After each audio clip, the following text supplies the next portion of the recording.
buat risol pisang coklat dan juga nanas coklat. Halo guys, assalamualaikum, selamat pagi. Jumpa lagi di mini vlog keseharian aku. Dan semoga buat kalian yang selalu menonton video aku selalu diberikan kesehatan dan kelancaran rezeki, amin. Dan pertama-tama ini tuh aku mau buat kulit risolnya dulu. Dan ini aku masukkan 500 gram tepung terigu, dan kemudian ini aku masukkan tepung tapioka sebanyak 100 gram. Kemudian ini aku masukkan 1 butir telur, lalu masukkan air putih ini sebanyak 1100 ml.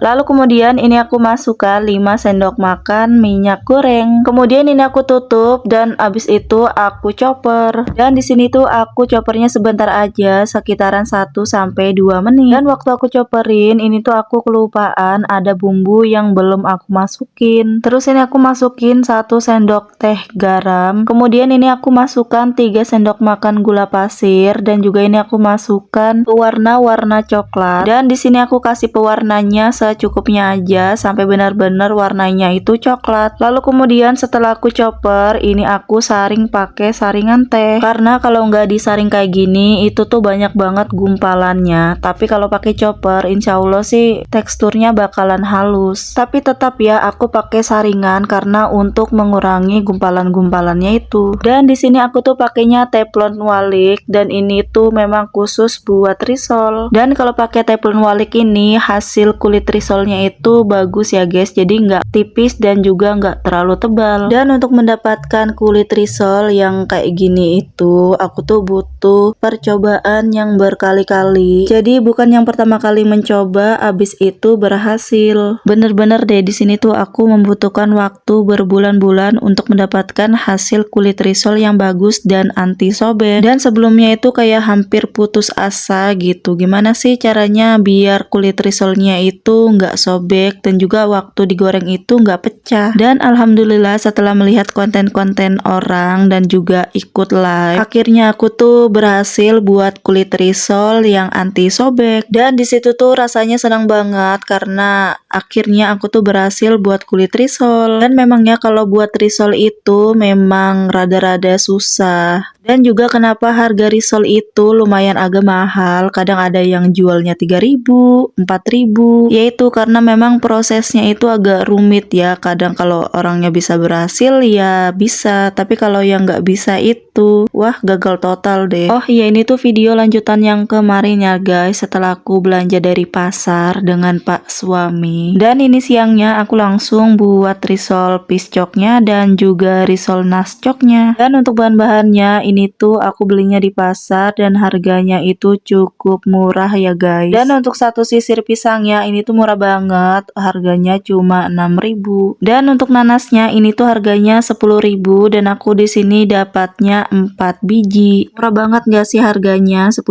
udah dapat 4. Oke lanjut, setelah itu aku mau lipetin risolnya, dan ini adalah cara aku. Ini tuh aku pakai alat bantu ya. Jadi ini tuh alat bantu memang khusus buat risol. Jadi kalau pakai alat ini itu ukuran risolnya bakalan sama. Dan ini dia hasilnya, cantik bukan? Dan kemudian ini aku lanjutkan sampai semua kulit risolnya habis. Oh iya, buat isian piscok dan nascoknya ini tuh aku masih pakai resep yang lama ya. Kalau untuk resep yang sekarang aku tuh pakainya coklat crunchy gitu ya, yang dari Collins. Dan kenapa aku ganti? Karena kalau pakai coklat yang bubuk itu waktu digoreng itu nggak lumer. Dia sama yang merek Collins ini, dia waktu digigit itu langsung lumer. Ini beda banget ya harga yang premium dan juga harga yang murah. Walaupun kayak gitu harganya tetap 2.000. Kemudian ini aku lanjut lagi buat isi nanas coklatnya. Dan di sini isian nanasnya itu gede-gede banget ya. Dan karena harga nanasnya itu murah, jadi kita banyakin. Jadi biar customer aku puas gitu ya, waktu digigit itu kerasa banget nanasnya. Dan ini dia finally udah selesai semua risolnya. Dan makasih buat kalian yang udah nonton video aku dari awal sampai akhir.